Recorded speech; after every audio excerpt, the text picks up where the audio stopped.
नमस्कार। ABC news में आप सभी का बहुत स्वागत है और मैं हूं आपके साथ अनुपमा खोबरी। इस वक्त कांग्रेस पार्टी के स्पोक पर्सन पवन खेड़ा के ऊपर गिरफ्तारी की तलवार लटक रही है। आपको बता दें कि असम की जो पुलिस है वो पवन खेड़ा के घर तक पहुंच गई उन्हें गिरफ्तार करने के लिए, लेकिन इस दौरान पवन खेड़ा गिरफ्तारी से बचने के लिए भाग रहे हैं और उस समय जब असम पुलिस पवन खेड़ा के घर पहुंची तो वो वहां पर नहीं मिले। मतलब साफ है कि वो गिरफ्तारी से बचने के लिए यहां वहां कहीं ना कहीं एक कोना तलाश रहे हैं ताकि वो गिरफ्तारी से बच सके। लेकिन ये सारी चीजें क्यों हो रही है इस पर तो बात करेंगे, लेकिन साथ ही उस बड़े राज से भी पर्दा उठाएंगे कि आखिर पवन खेड़ा और उसके साथ तमाम जो कांग्रेस के नेता हैं वो इतने निडर क्यों हैं। फिलहाल सबसे पहले आपको मुद्दा बता देते हैं कि मुद्दा फिलहाल है क्या। आपको बता दें कि हाल ही में पवन खेड़ा ने एक प्रेस कॉन्फ्रेंस की थी दिल्ली में। प्रेस कॉन्फ्रेंस के दौरान उन्होंने असम के मुख्यमंत्री हिमंता बिस्वा शर्मा और उनकी पत्नी रिंकी भुयान शर्मा के ऊपर गंभीर आरोप लगाए और इस दौरान उन्होंने गंभीर बातें कही, जिसके बाद में हर कोई हैरान हो गया कि क्या वाकई में ये सत्य है। दरअसल ये नागरिकता को लेकर था। दरअसल आपको बता दें कि पवन खेड़ा ने जो असम के मुख्यमंत्री हिमंता बिस्वा शर्मा, उनकी पत्नी रिंकी भुयान शर्मा पर गंभीर आरोप लगाए और ये कहा कि इनके पास में 3 देशों के पासपोर्ट हैं। 3 देश कौन कौन से? मिस्र, अरब अमीरात और एंटीगुआ एंड बारबुडा। ये 3 देशों के पासपोर्ट रिंकी भुयान शर्मा के पास में है। इसके साथ में उन्होंने कई ऐसे दस्तावेज भी मीडिया के सामने दिखाए। साथ ही वो पासपोर्ट की जो कॉपी थी वो भी दिखाई कि देखिए किस तरीके से रिंकी भुयान 3 पासपोर्ट में उनका नाम, उनका चेहरा साफ तौर पर झलक रहा है। जिसके बाद में बवाल मचा और सवाल ये खड़ा हुआ कि भारतीय कानून के तहत, भारत का कानून यही कहता है नागरिकता को लेकर कि अगर जिसके पास भारत की नागरिकता है वो एक से ज्यादा देशों की नागरिकता नहीं ले सकता है। मतलब साफ है कि अगर आप भारत के नागरिक हैं, आपके पास में भारत का पासपोर्ट है, तो आपके पास में दूसरे देश का पासपोर्ट नहीं रहना चाहिए। ये इलीगल करार दिया जाता है।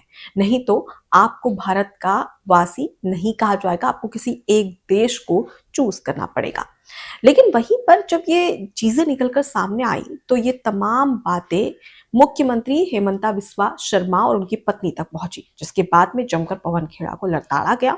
पवन खेड़ा को साफ तौर पर यह कहा गया कि आखिर ये कैसे कहा जा सकता है। जिसके बाद में जो पवन खेड़ा की पत्नी है, उन्होंने, माफ करिएगा, जो मुख्यमंत्री हिमंता बिस्वा शर्मा की पत्नी है रिंकी भुयान शर्मा, उन्होंने सोशल मीडिया पर एक पोस्ट किया पवन खेड़ा के खिलाफ, जिसमें उन्होंने साफ तौर पर कहा कि ये जो फर्जी दस्तावेज दिखाए जा रहे हैं, पासपोर्ट दिखाए जा रहे हैं, ये सभी बेबुनियाद है।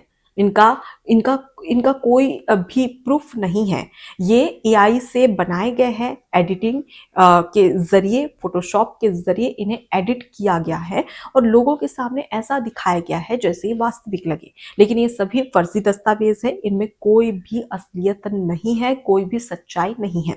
जिसके बाद में असम के मुख्यमंत्री की पत्नी ने साफ तौर पर कहा कि अब पवन खेड़ा तैयार रहे कोर्ट और पुलिस स्टेशन पहुंचने के लिए। अब सीधी लड़ाई होगी, कानूनी लड़ाई। मतलब कि अब सीधे आपको कानून को जवाब देना पड़ेगा कि आखिर आपने झूठे आरोप जो लगाए हैं वो किस बुनियाद पर लगाए हैं। जिसके बाद में आपको ये बता दें कि मुख्यमंत्री की पत्नी ने एफआईआर दर्ज करवा दी है। पूरा मामला कोर्ट तक पहुंचने की बात भी कही जा रही है।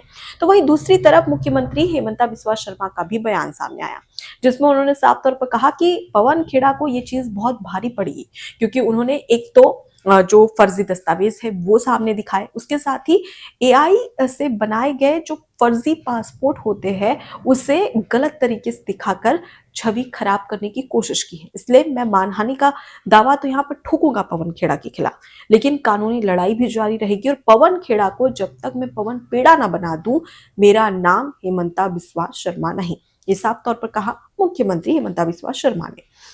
जिसके बाद में लीगल नोटिस तक पहुंच गया पवन खेड़ा के पास में।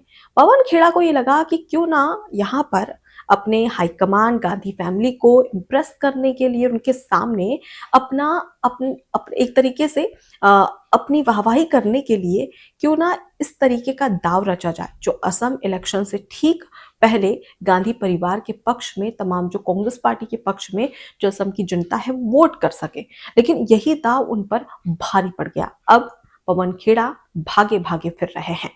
लेकिन क्या आपको पता है कि आखिर कांग्रेस पार्टी में ये अक्सर देखने को क्यों मिलता है? क्योंकि इससे पहले अगर बात करें तो ये पहली बार नहीं है जब कांग्रेस के स्पोक पर्सन ने इस तरीके की चीजें की है। इससे पहले 2023 में पवन खेड़ा ने प्रधानमंत्री नरेंद्र मोदी को नरेंद्र गौतम दास कहा था। आपको बता दें कि कांग्रेस पार्टी राहुल गांधी हमेशा से गौतम अडानी को लेकर प्रधानमंत्री को घेरते नजर आते हैं, उनके नाम से घेरते नजर आते हैं। और इसी बीच में उन्होंने एक व्यंग्य कसा था।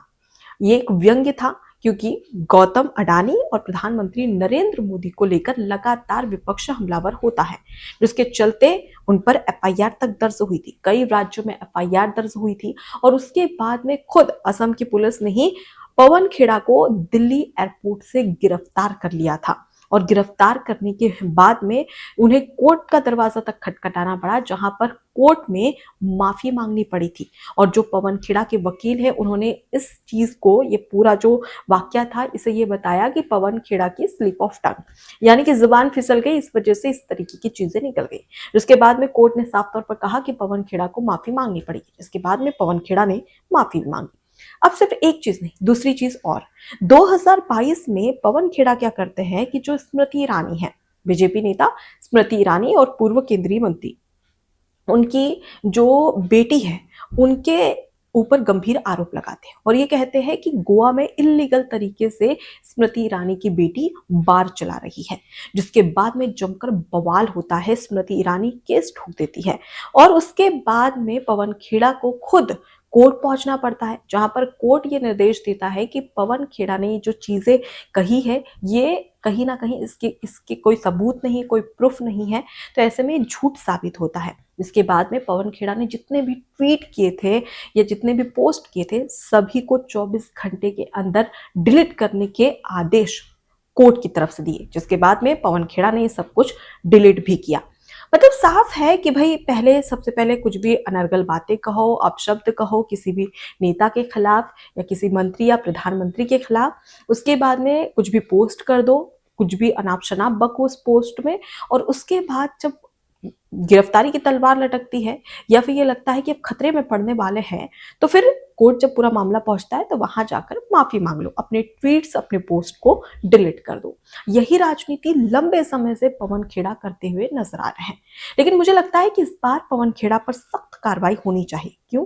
क्योंकि वो एक कांग्रेस पार्टी, जो सबसे पुरानी पार्टी है, उसके स्पोक पर्सन है। राष्ट्रीय तमाम जो चैनल्स है, बड़े बड़े चैनल्स, वहां पर डिबेट में वो शामिल होते हैं। और अगर वो नेता बिना सबूत, बिना प्रूफ, बिना तथ्य के आधार पर अनर्गल बातें, अनर्गल पोस्ट करेगा, तो कहीं ना कहीं इसका गलत इम्पैक्ट पड़ेगा। कहते हैं कि गलती एक बार होती है तो समझ में आती, 2 बार गलती होती है तो भी समझ में आती, लेकिन जो गलती बार बार की जाए वो गलती नहीं, बल्कि वो जानबूझकर की गई हुई गलती होती है। और वही चीज अब पवन खेड़ा पर साफ और सटीक रूप से बैठ रही है। तो अब ऐसे में आने वाले समय में मुख्यमंत्री ने साफ तौर पर कह दिया है कि भैया मैं तो अब छोड़ूंगा नहीं, कानूनी तौर पर लड़ाई जरूर लड़ी जाएगी पवन खेड़ा के खिलाफ। लेकिन कांग्रेस निश्चिंत है। क्यों पता है?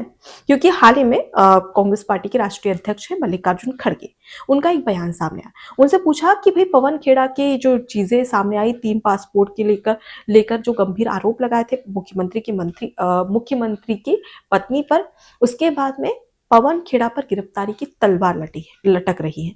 जिसके बाद में मल्लिकार्जुन खड़गे क्या कहते हैं पता है?